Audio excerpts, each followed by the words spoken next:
want to welcome all of you to our Tuesday Satsang at the Kampara Conference Center in Durban, South Africa. And I want to welcome those that are watching this discourse on live feed, locally, nationally, and internationally. And I want to welcome in advance those that are going to be watching this discourse in the various groups that it is posted from around the world. Our topic for discussion is significance, importance of Satsang, Part 2.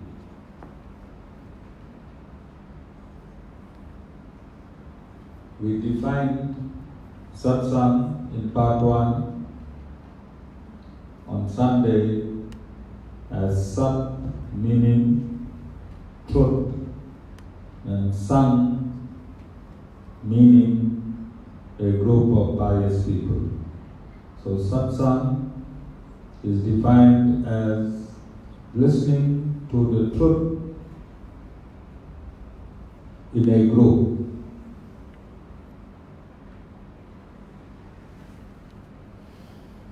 Who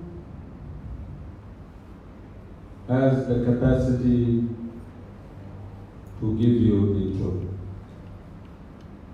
And what is the quality of the group that you are in? And I explained to the devotees, and I don't think they were happy, in Newcastle, that many people claim to have gone to vibrating satsangs. That's what they say, that satsang had a good vibration. Many people claim to have attended vibrating satsangs. And when we ask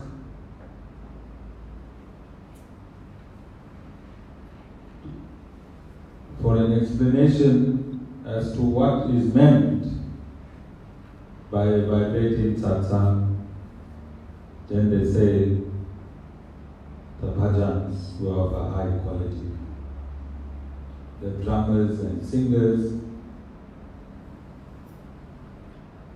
and bhaja players were of a very high quality. This is not a definition of a satsang. If you attend a satsang where a spiritual master is not present from the disciplic succession, then that is not a satsang. That is a kirtan bhajan. Bhajan stroke kirtan. So we're going back to the definition of satsang. Sat means and sangha means listening to the truth in a group of pious people.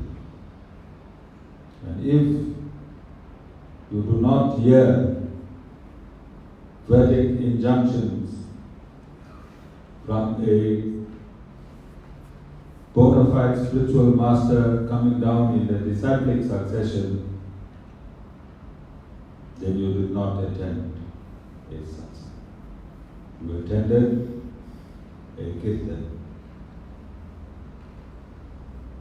So it is a prerogative of every person that is born in Sanatana Dharma to understand your own terminologies first. Don't worry about the other religions. Start from yourself and familiarize yourself with terminology pertaining to Sanatana Dharma. in itself. We've also explained to the devotees in Newcastle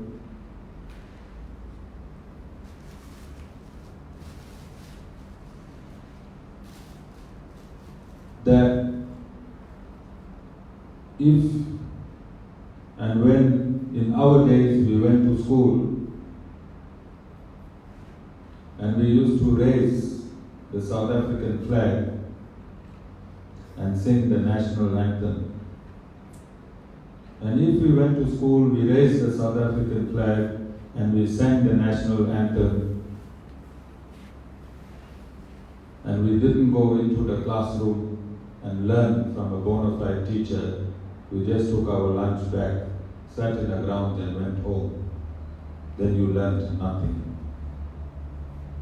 Similarly, if you attend a kirtan which does not have a qualified or bona fide spiritual master from the disciplic succession,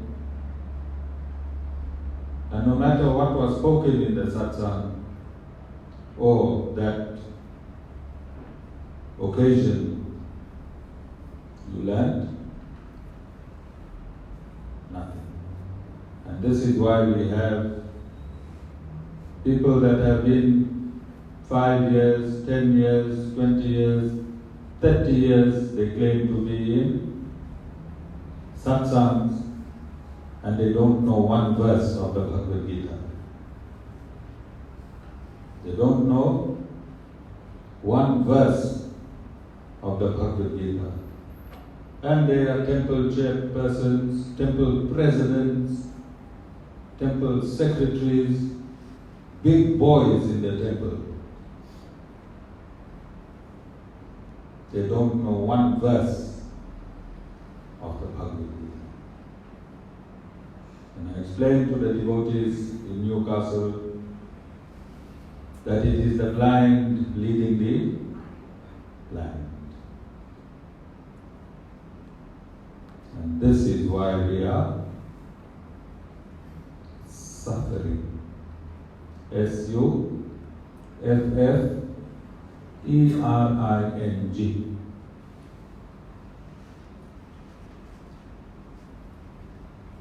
The most qualified scientist ever to touch the earth with their feet are the saints and sages to whom the Upanishads were revealed. These material scientists do not even make a fragment of our saints and sages. These saints and sages of ancient times had an opportunity through the transparent medium of knowledge passed on by the Supreme Personality of Godhead itself, the Creator, who showed them everything that is necessary to be known in both the material and the spiritual worlds. And these saints and sages recorded their visions, they recorded their truths, they recorded their absolute truths in the 108 Upanishads, which is embedded in the last segment of each of the 4 Vedas. These Upanishads cross-reference each other, and one of the Upanishads reference all of the 108 Upanishads. And the wealth of knowledge that is in the Upanishads cannot be measured. There is nothing that's existing in this universe that is not in the 108 Upanishads. not a single thing that is unknown. It is this ignorance of the blind following the blind that is bewildering the mind of the humans in our society. And this information can only be saturated through the ignorance by attending a satsang of a bona fide Vaishnavite spiritual master that has been ordained and the institutions ordained in the scriptures itself. It's February. In March or April, you'll see the Department of Education closing down a whole lot of schools that spring up every January. Computer schools, campuses around the country. And the Department of Education goes around closing these schools. Why?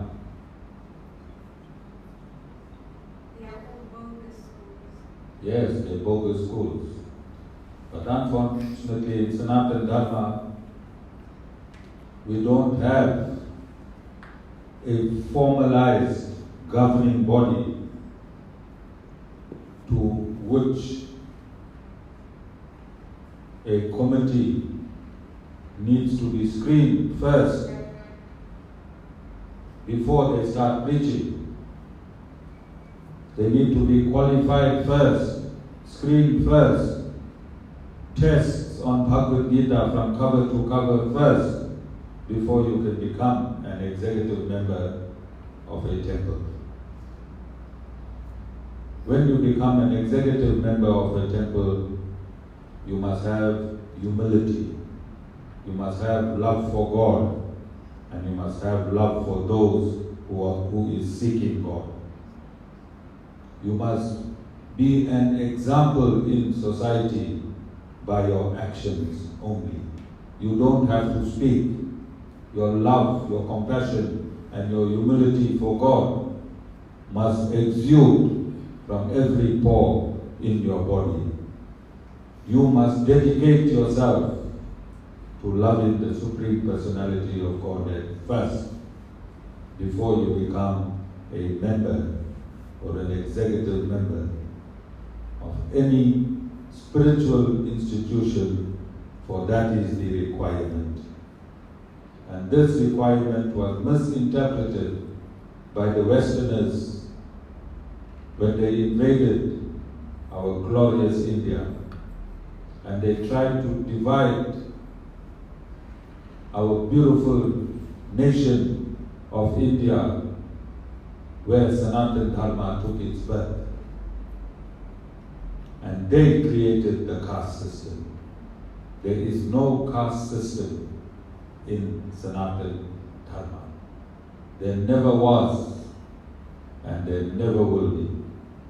But there was a system created for society to function with absolute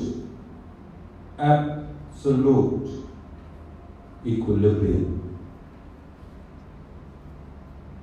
And that system that was created for the four social orders are, starting from the top, the Brahmin, B-R-A-H-M-I-N.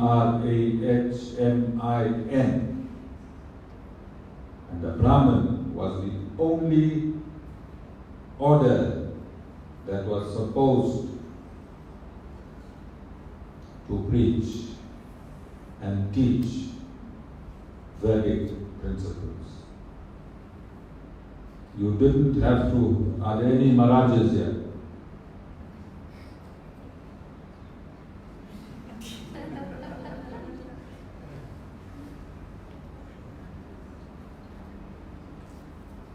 If you are born a Brahmin,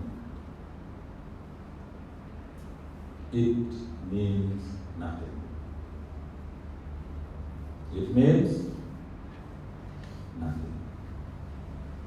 If you do not comply 100% of the code of conduct for Brahmins.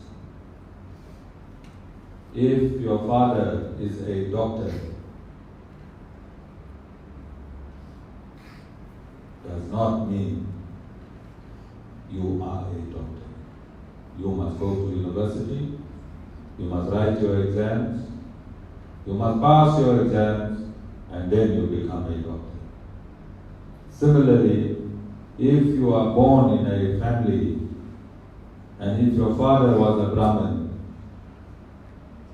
and you are born a Brahmin, you don't naturally become a Brahmin. You have to adopt the code of conduct and live within the code of conduct that is dedicated for one who is a Brahmin. And that was the perfect system. It was only those that had humility, compassion, love for the Supreme Personality of Godhead, who saw the mosquito, the snake, the grandfather, the grandmother, the mother-in-law, all as one. That was the characteristic of a Brahmin.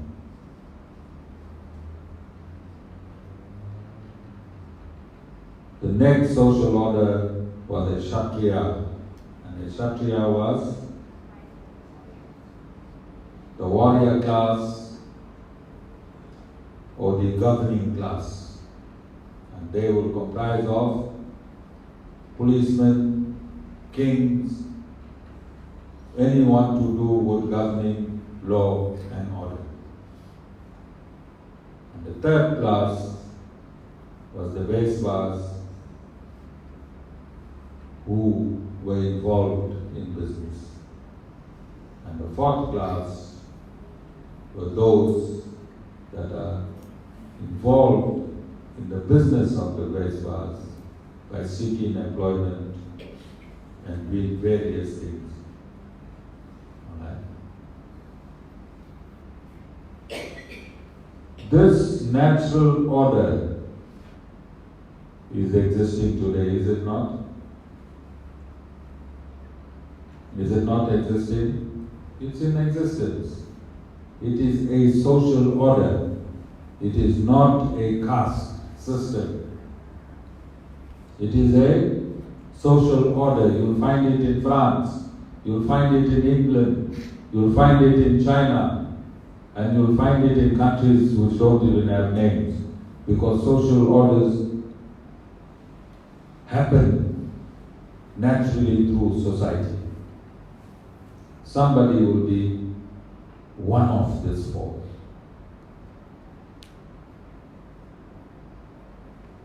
Is a computer operator a Sudra?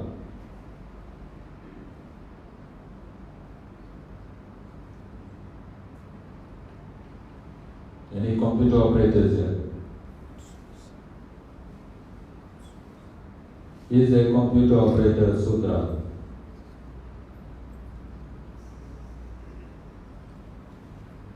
Is a pilot a Sudra? Yes.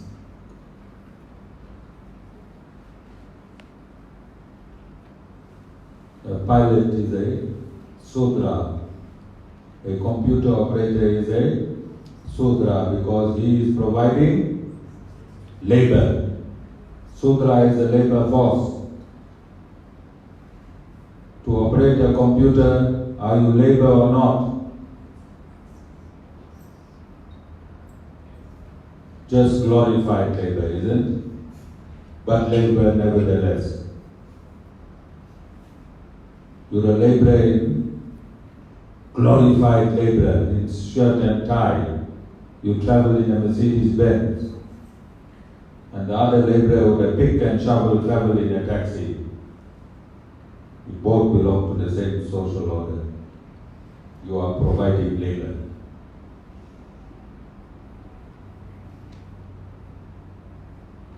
one labourer is earning 40,000 a month and the other labourer is earning 4,000 a month.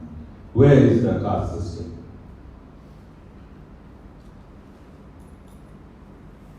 Where is the caste system? You understand? Where can you learn this information?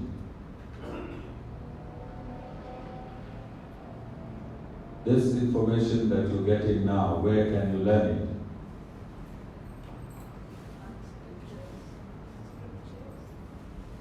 When you attend a bona fide satsang by a bona fide guru who reads from bona fide scriptures, and you will have the absolute truth. All of you understand? So when you go to the market and you want to buy tomatoes,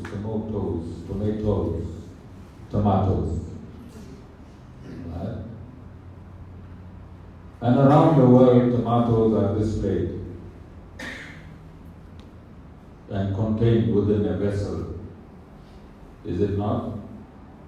And everyone will pick the tomato, press it, smell it, look at it, funny face, and then put one in your packet.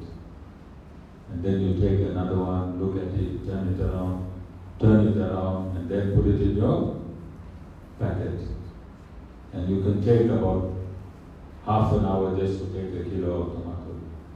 Isn't it?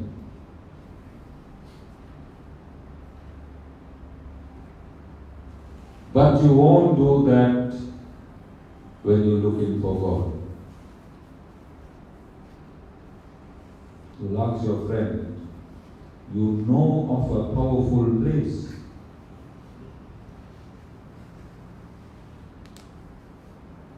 What you'll ask? You know of a powerful place.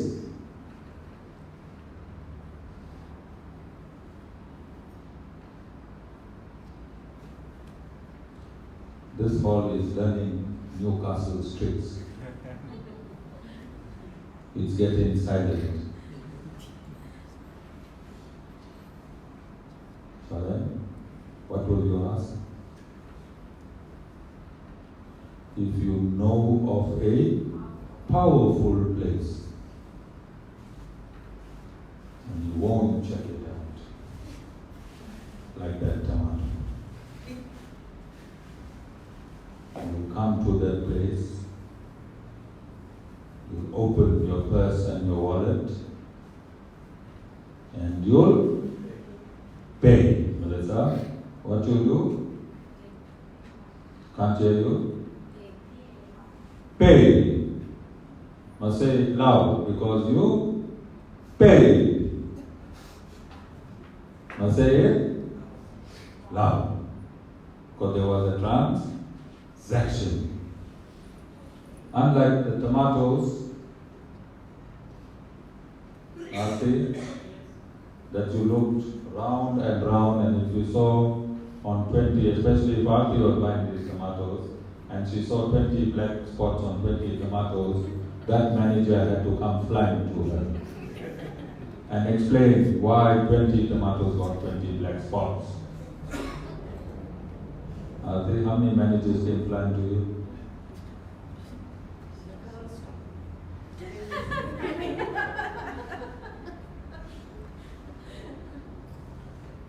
You can go Joburg Aarti and come back, Guru can still see through. Guru can still see through. Alright? So, when you attend a satsang, and before you put your hand in your purse or your wallet,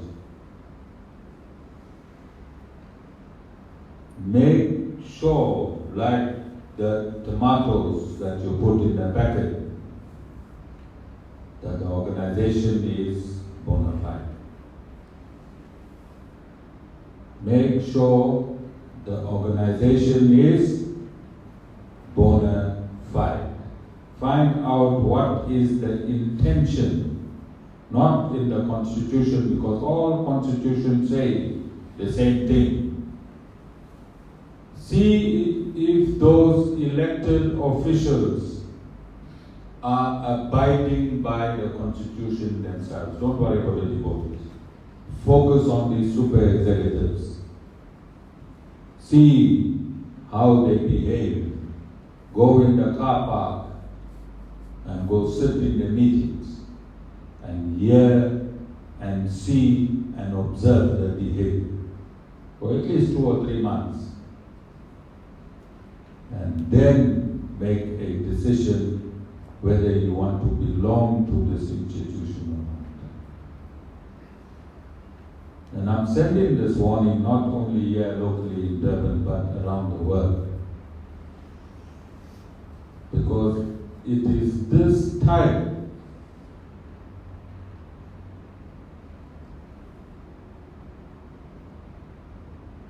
of misunderstanding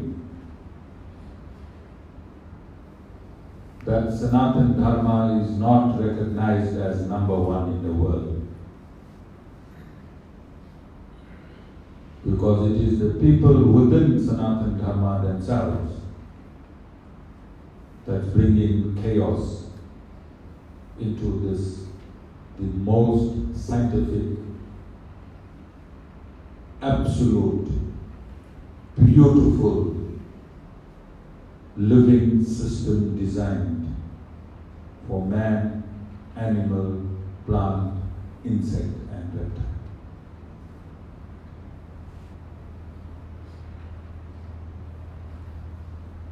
It is very easy to open a temple.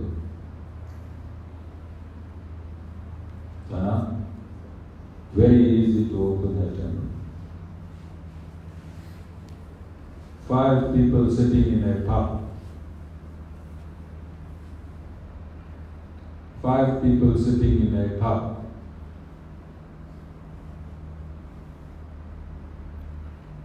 Can collect 50,000 rand from each other, you got 250,000.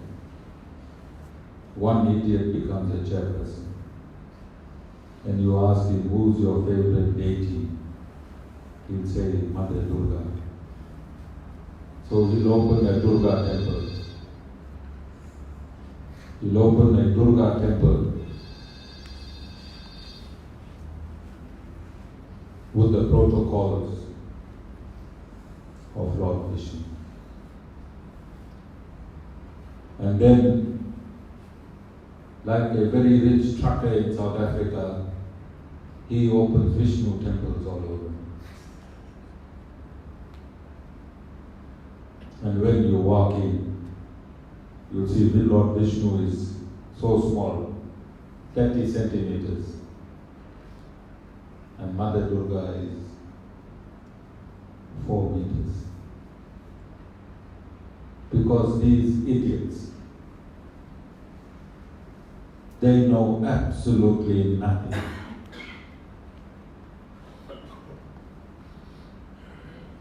They open temples.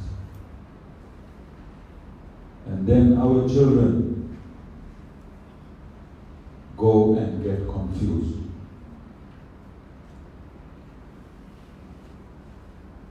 And once they are immersed in the confusion, because this group of children of today, they are in the information world. They are born with information. They're already in the information world. And when they ask you a simple thing, Mom, who is God? Or Dad, who is God? Parents can't answer. And if you give them 3 or 4 gods, but they say, Mom or Dad, how can there be so many gods? Small children will ask you. You don't know. But these children saw you going to the temple for 20 years. And they want to know. My parents were in a temple for 20 years.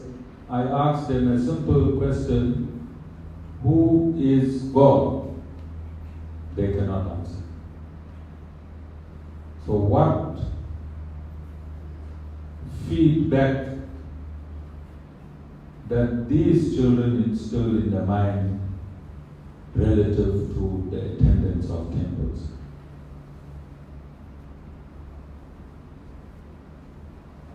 It's a place of time wasting, or Sanatana Dharma is very, very confusing.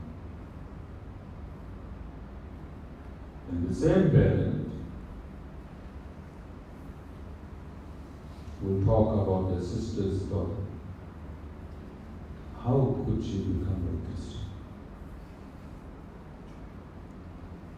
My heart is so.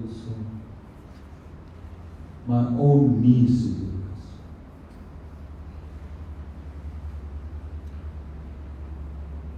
Arthur, do you have a Christian niece?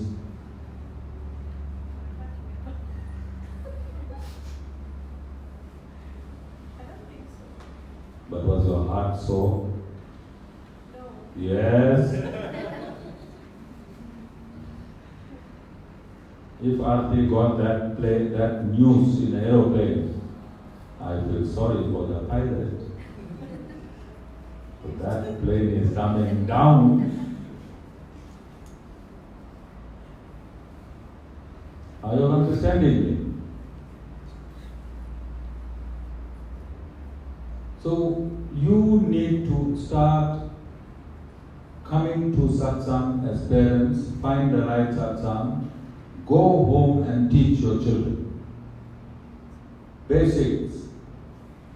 Because the Guru teaches you in small portions.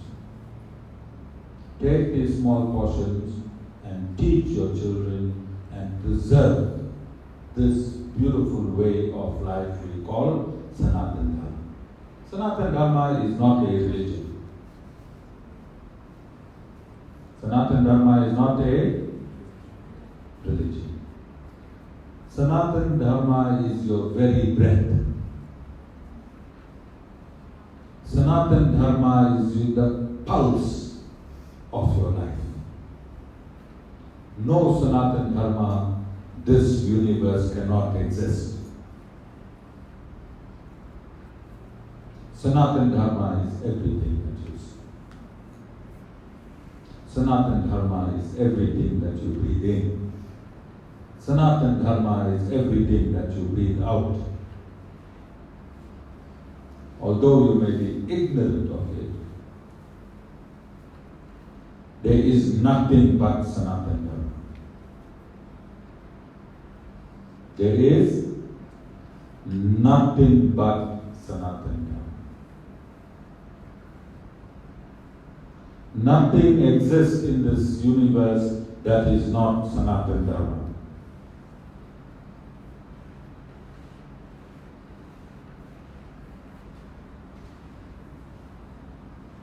No human can get more intelligent than Sanatana Dharma.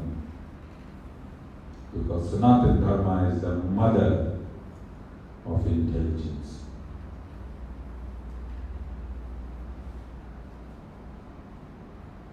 And the irony is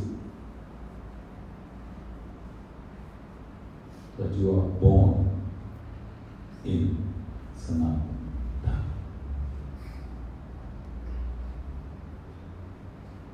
Nobody can convert you into Sanatana Dharma.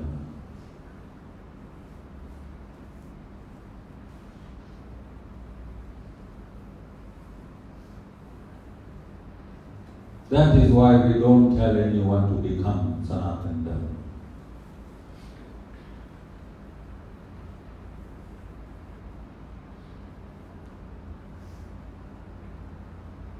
Without Sanatana Dharma is a living, pulsating, supreme being that exists inside of you.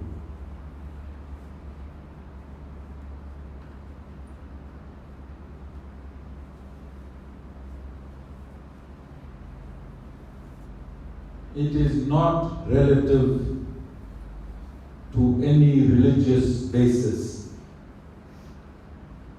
It itself is the base of all religion. Every religion that exists in this universe is but a part of Sanatana Dharma. Distorted, but still a part of Sanatana Dharma.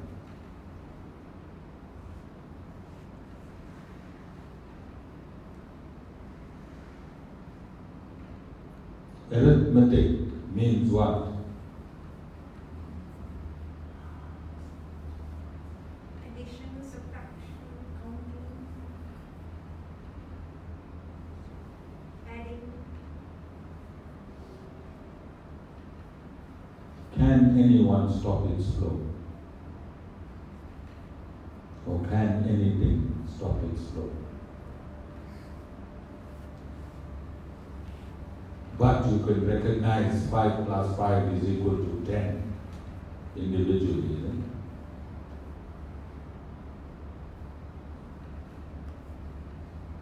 But its operations are in 5, 9. But yet you take 5 plus 5 and make it equal to 10, it becomes finite in that proportion only. So these other religions are 5 plus 5 equal to 5 plus 5 equal to 10, then they become finite, isn't it? And when you undo that 5 plus 5, what happens to it? It becomes infinite into arithmetic again. Does it not? So all the religion that's existing on this earth, what's the date today? 5th February 2019. If we undo all the religion of this world, they'll go back to the natural state of infinite Sanatana. Have we proven this? Has Sanatana Dharma proven itself over the years? For the past 1,000 years, India has been ruled by foreigners, the Muslims and the British. Millions of temples were destroyed. Our scriptures were distorted. Currently, only 5% of people in India is following Sanatana Dharma scripturally. 95% are westernized. Is it not? But does Sanatana Dharma still pulsate through the world? You all saw the Mahakumbh Mela in news recently. 50 million people a day bathing in the confluence of the spiritual rivers. Are they not? Can you take away the confluence and the vortex that is formed at the confluence of our spiritual rivers? But you can break the temples. You understand? So Sanatana Dharma do not exist because of preachers and the preached. If there are no preachers in Sanatana Dharma continues to exist, doesn't it? 1,000 years on, and I'm a Western guru from Africa, I should be called an African guru. I'm preaching Sanatana Dharma. Am I not? because nobody could kill it. But take any of these religions,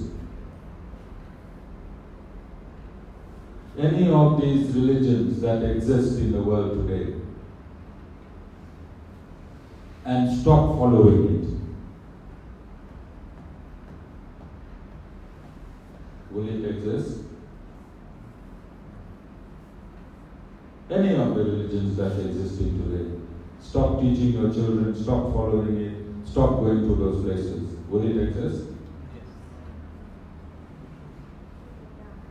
It will die. Why? Because it was born. We know the date it was born. And anything that has a birth must have a date. Was Sanatana Dharma born?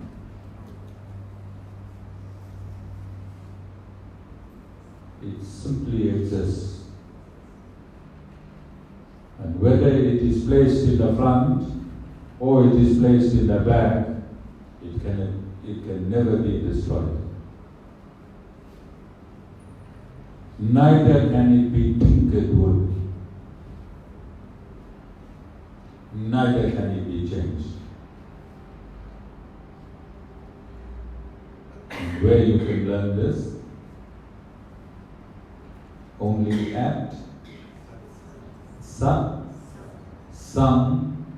by a bona fide spiritual master who hails from a disciplic succession that is authorized in Sanatana Dharma itself. See how clear this is? Aarti, how clear this is? Yes, there's no puris. Thousands and thousands of puris. Look at our table. Simple fruit. But look at what you learned today. Simple living, high thinking. Simple living, high thinking.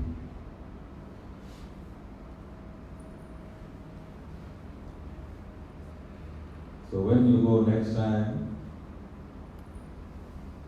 make sure, Aarti, you don't say, I went to a talk, Satsang. If you went and you heard good music and no guru, then say, I went to a talk, kirtan and bhajan performance. Because Satsang is only through a guru. And not just any guru. The guru must come from a disciplic succession. And that disciplic succession must be found in the Vedas. Then you must say, I went to Satsang. So don't go and cry by your neighbor if it's a big hole. My whole life I was going to Satsang, I'm still suffering. I say, my whole life I was going through kirtan and bhajan, and I was thought that it was a satsang. That is why I'm still suffering. You must correct. Don't make your face like that, Aarti. You're not suffering. No, and I can't even complain to my neighbor because he's black. Talking silly. Oh no. He might throw a few bones. Are there any questions? Are there any questions?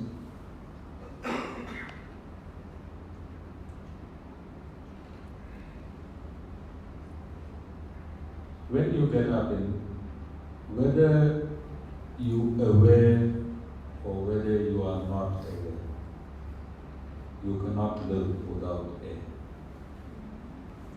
Whether you are aware or whether you are not aware, you cannot live without sunlight. You cannot live without moonlight. You cannot live without fire, and you cannot live without water.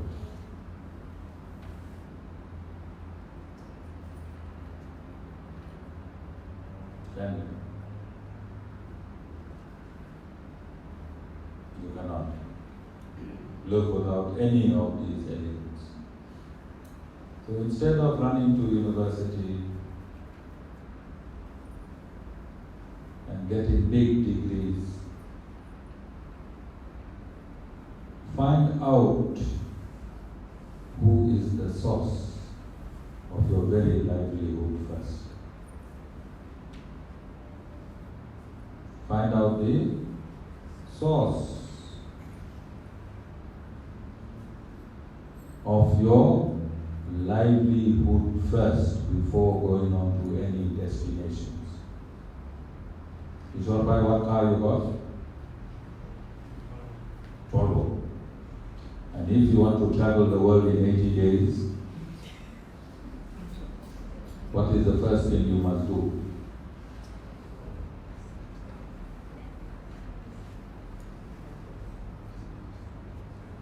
No, not drunk, I'm saying in that Volvo. He's thinking we should drink in every 80 days. Really, driving. Yes, you need to find out who's the source of your car. And the source of your car is Volvo. Then you have to find out all the elements that is used in your car for the very survival of the car. And then you'll plan your destination according to the elements that's in your car and the availability of that element that's in your car.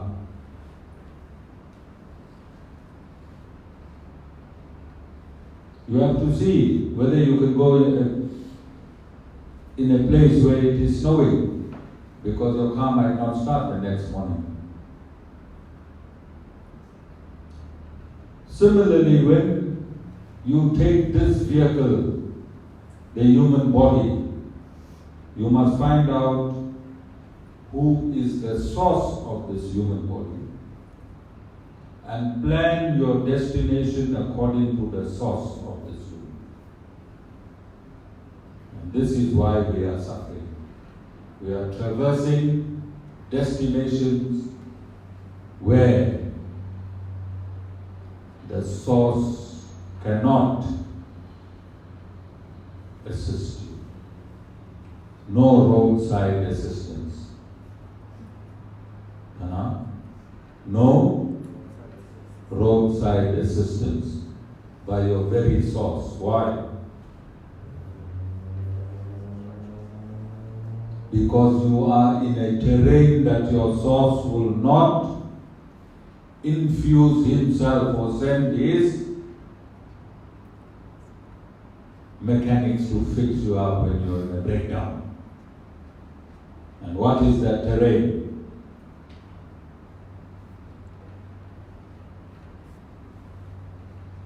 Anger, hatred, jealousy, pride, illusion, alcohol, cigarettes, meat. Then you come out of the radar of your source.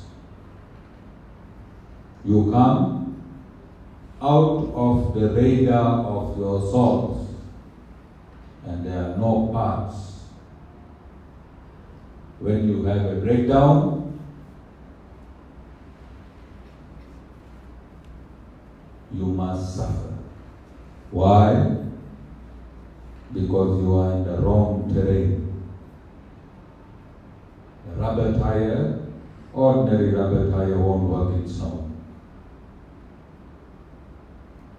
And a human body cannot traverse spiritually in anger, hatred, backstabbing, gossiping. Human body is not made for that. And this is when the human body starts to suffer. And where can you get this knowledge? Radharani, where can you get this knowledge? Only at Satsang. Only at Satsang of a bona fide guru who comes from a disciplic succession that is authorized in the scriptures. And this is the significance of attending satsang. So before you plot your journey, find out who the source is and find out whether those parts that you will need on the journey, whether it will be readily available from your manufacturer.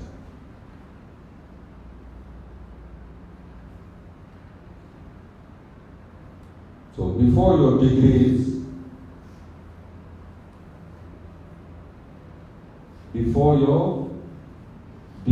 Jaypal,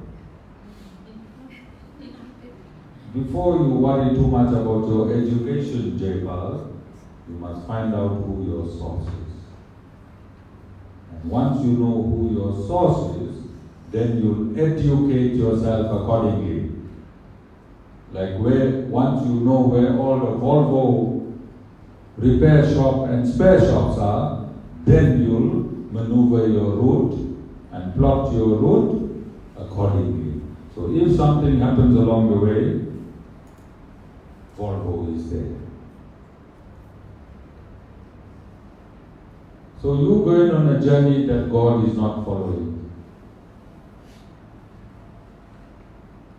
You are on a journey that God is not following because He does not live there.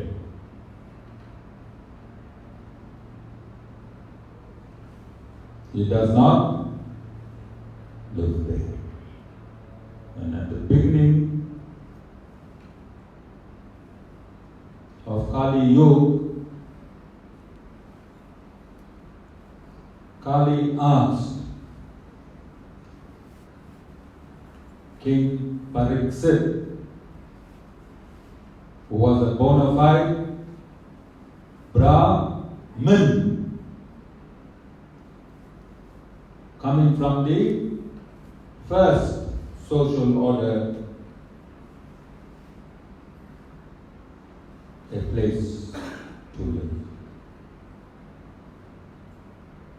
And King Pariksit refused and vanished.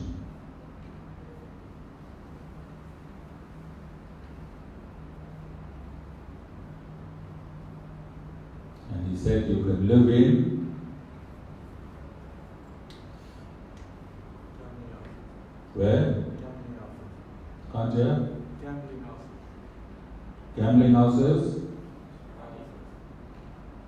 brothels, where? Can't you?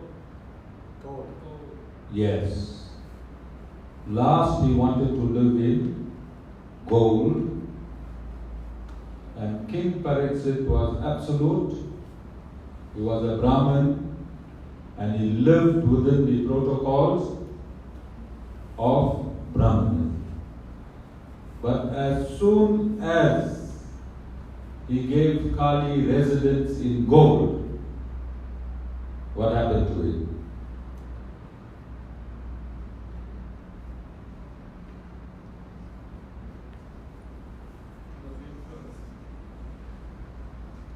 He was wearing a golden crown. And what Kali did? Went and sat on the crown and made him commit an offense in which he was cursed to die in 7 days. The minute he gave him residence in gold. So look at all the gold mines. Every gold mine has a gambling den. Now they're building casinos. Around every gold mine, people are gambling, prostitution taking place, alcohol, and these are the places of Kali. Look around you from here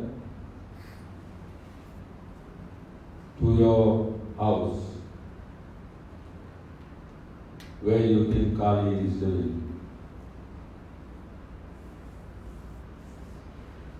How many pubs you'll pass?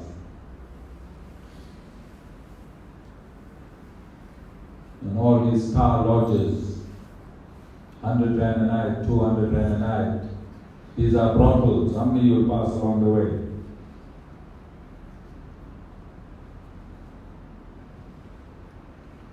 Indra, I'm talking to you.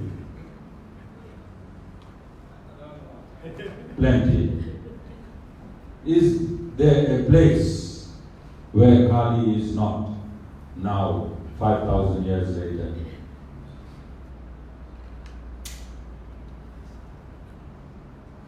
So hard you worked for the gold jewelry. Who's living in it?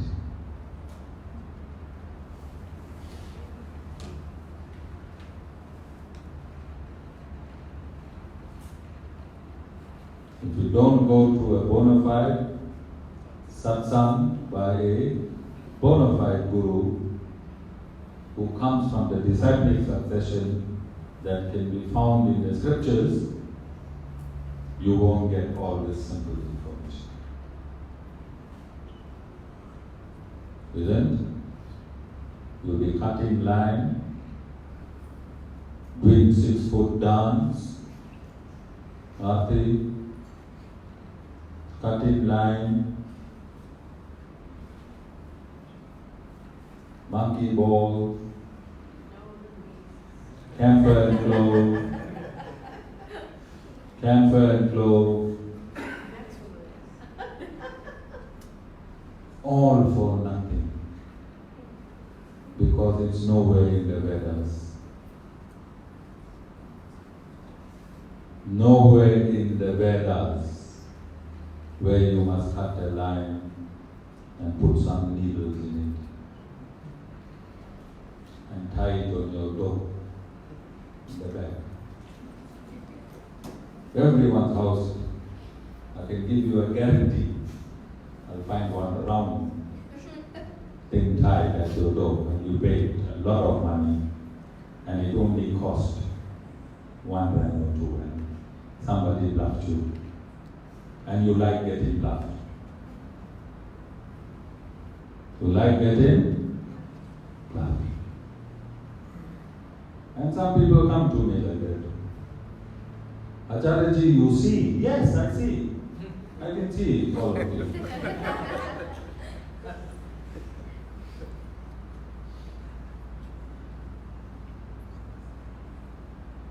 And there's a lot of these seen people around. Isn't? But show me which of these seen people, they charge you so much of money. Which one of them got a nice car? Which one of them is healthy? And who got a house in the village?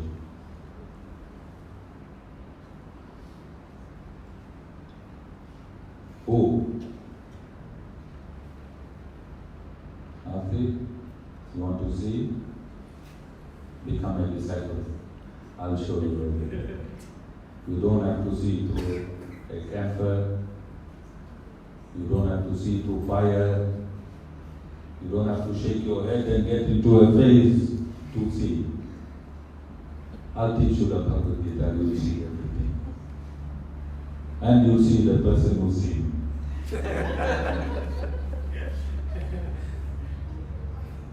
This you can only learn in Satsang.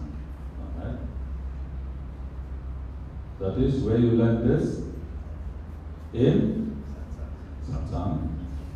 I don't know whether this happens around the world, but here in South Africa, on a Wednesday in a pub, you'll hear one pie, the big draft in his mouth, pork sausage bite. He'd say, I'm getting one trance on Saturday, and I'm going to climb the pole. You saw? How many thousand times you heard because you, I think 1,000 is too few. You heard it about? Yes, with a big draft. Pork sausage bite. And he's getting Hanuman trance on Saturday, that's why he's drinking and having his bite on Wednesday, so Friday he'll be clean, so he can climb the bamboo on Saturday.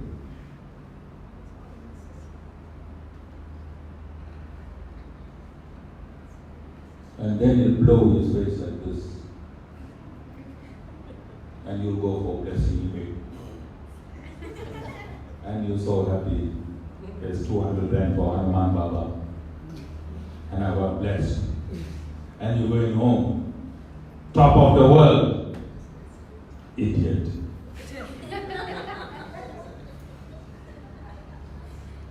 There is no such thing. There is. God is perfect. God is perfect. He made a human being to be a human being, and he made the devils and devtas to be Devi and devtas. Have you ever seen the sun coming up from the west? East all the time. Why? Perfect. Then why would God want a Devi or Devta to come onto a human being when they have their own persona as a Devi and Devta? Why must they now come into some human being? Explain to me. Can I say I get Lord Narayan trance? Have you heard of people saying they get Krishna trance? Have you heard of people saying they get Ram trance? Have you heard of people saying they get Vishnu trance?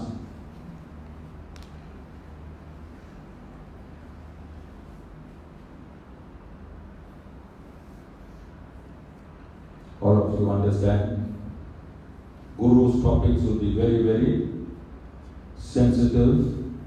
Sometimes it will be like you're sitting on sharp needles in the satsang. But you must contain yourself, Arte, and come back to the Guru. What you must do? Contain yourself and come back to the Guru. Because the Guru is talking sense. And everything else is nonsense. Guru is talking sense. Alright? So I went to Newcastle, second time only. And I discoursed on meat eating and goat cutting. And how many goats you think in Newcastle? Adhika, how many you counted?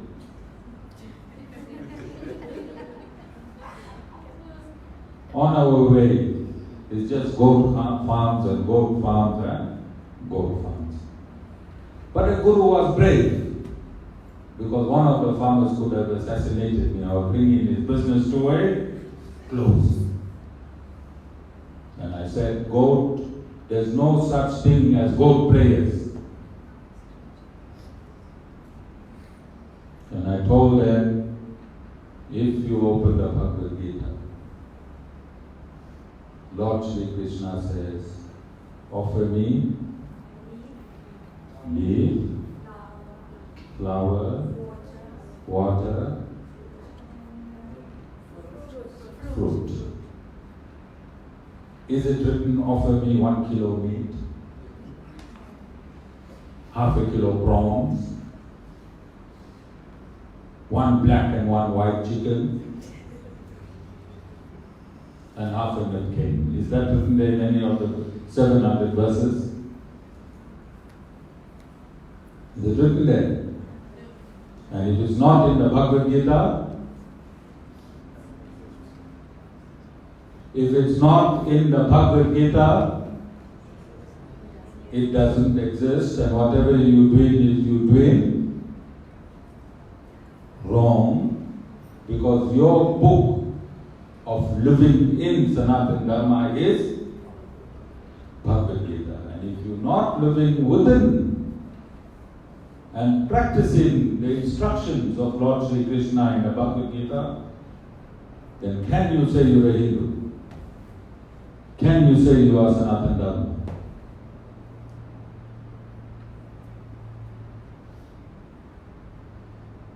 Question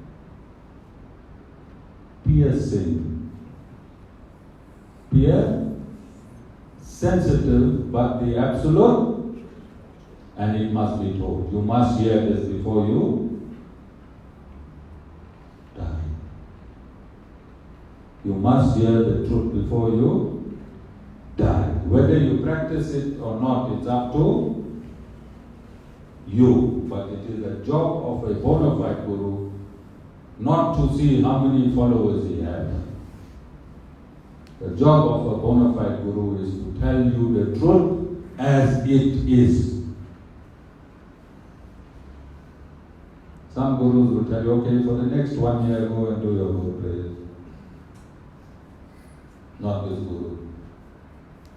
If you come to me and ask me, Guru, don't ask me those of you that, but I had a huge family in our Phoenix branch, and that hall was quite small, and I think 13 or 14 of them came. And I said, hey, we're getting big. But that idiot, he came and asked me on my very first day, and his first day, Acharya ji, I'm cutting gold. I said, you have to choose. But if you didn't ask me, no problem. But if you ask me, can I tell you a lie to keep you with me? When I explained this in Newcastle, I explained this in Newcastle. I said, can you go to a judge and tell the judge, please, before sentencing me for this murder, let me commit one more murder and make it Shanti, then sentence me. Would a judge allow you? Yeah. So these are sensitive topics. Do you think this topic was well received in Newcastle? Yes. Because people want to hear the truth. They are tired, sick, and tired of people bluffing them. And this topic was well received in Newcastle. There's a buzz now in Newcastle that for the very first time a guru came and went them. For the very first time, the guru did not come for their money. The guru came to tell them the absolute truth. So this is the type of guru you must find if you want to be a devotee of the Supreme Personality of Godhead. The guru must tell you the truth as it is. He must not charge you any money, or he must not live of you, because he must live through the grace of his boss, Lord Narayan. Are you understanding? And that is when you know that the guru is bona fide. But before you even judge a guru to be bona fide, you yourself must become bona fide. Who must become bona fide? Yes. When you are bona fide, then only you must see whether the guru is bona fide or not. And for you to be bona fide, you must only have a thirst for God. Don't worry whether you're drinking, whether you're smoking, whether you're murdering the goats, whether you're cutting the chicken, whether you're doing 6-foot dance. Don't worry about all that. If you have a thirst for the Supreme Personality of Godhead, He will grace through the Guru a detachment from all those activities, and you will leave it automatically. Okay? So I want to end off by describing how I described to a brand new harmonium player his piece of shoulder. He said he loves shoulder chops. Okay? And he was a guest harmonium player. Because our harmonium player is in Joburg for 1 month. So I described to him the process of that piece of chops. I said it was born as a beautiful, beautiful, beautiful sheep. White, fluffy hair. Twinkling eyes. You could caress it. And this sheep grew up from a baby into a sheep. And it followed other sheep. Kishore, you're listening carefully. This is a very, very good story, alright? Heartbreaking. You know you go watch Hindi movies? Hindi movies, and then as you're walking out, I hear you're sniffing. This is the most heartbreaking. Hear this story. Okay? So this beautiful sheep grew up and it followed other sheep into a slaughterhouse where the guillotine comes and separates the head from the body. But let's look backward. When this sheep was born, so small, cuddly, baby, jumping around, playing with everyone, playing with its mommy, playing with the same farmer, the farmer hand rearing that sheep, giving it grains, and then take him and cut him up. That same beautiful baby is now an adult lying with a S-hook in an abattoir. Skin is already, how many of you wearing jerseys here? After you. Oh, no. Alright? That same beautiful baby now, the skin you're wearing as a jersey. And this pie, I'm sure he's watching my discourse. I'm sure he's watching my discourse. You sent me a friend request yesterday. So I brought it to her. Alright? So I explained to him that same, and I asked him, you like the shoulder part with the cartilage? He said, yes. I said, the kurkurwa? He said, yes.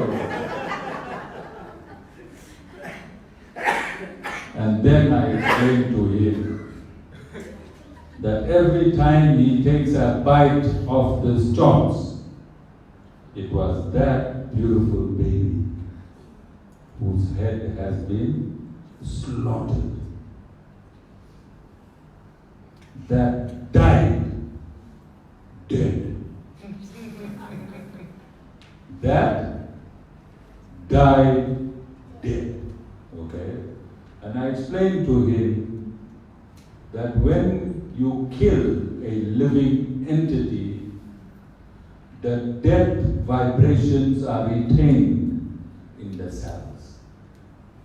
The death vibrations are retained in the cells. And when you eat this tasty meat, Rajan, then the taste is only found in 4 centimeters of your body called the tongue. If you take the meat and rub it on the crown underneath, or rub it in your gums, or rub it on your teeth, no taste. Taste of that murdered sheep is only found in 4 centimeters. Amita, how many centimeters? 4 centimeters of the tongue. Look how much of atrocities we cause just to please 4 centimeters of the tongue. And that taste is not even the meat. It's the spices. Meat has no taste. Take one raw piece of meat, go home today, all your meat eaters, murderers, accessories to murderers, cut a piece of meat and rub it up and down your tongue. Will there be any taste? Will there, I'm serious, meat eaters. Will there be any taste if you take a raw piece of meat and rub it up and down your tongue? Will it taste any? No taste. What puts the taste in the meat?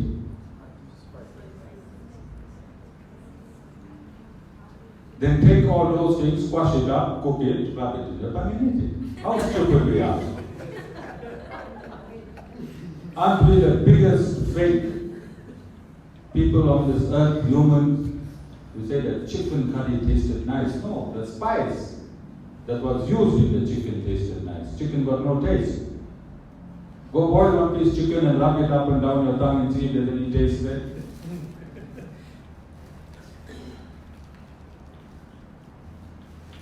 Boil one piece fish and rub it up and down your tongue and see if there's any taste there. Only bad thing will be the smell. They're smelling fishy.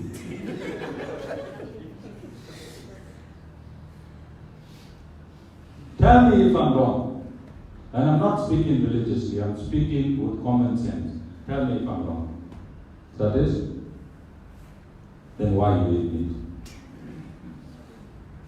Sorry, I can't hear. See? I want everyone to tell me that is at all. I want everyone to tell me how Satish said. We don't eat meat. Yes. Thank you. Carry on. Only 2 people could say that. I don't eat meat. We don't eat meat. You all understand, all of you? So when you take that, when you buy your next kilo of chops, you must say, I, such a stupid person, is spending my hard-earned money on something that does not taste. I am so silly to have made it at this point in my life to spend so much of money, and the real taste comes from that which I'm going to buy next, which is 1/10 the value of that tasteless item. 100 rand chops, 10 rand masala.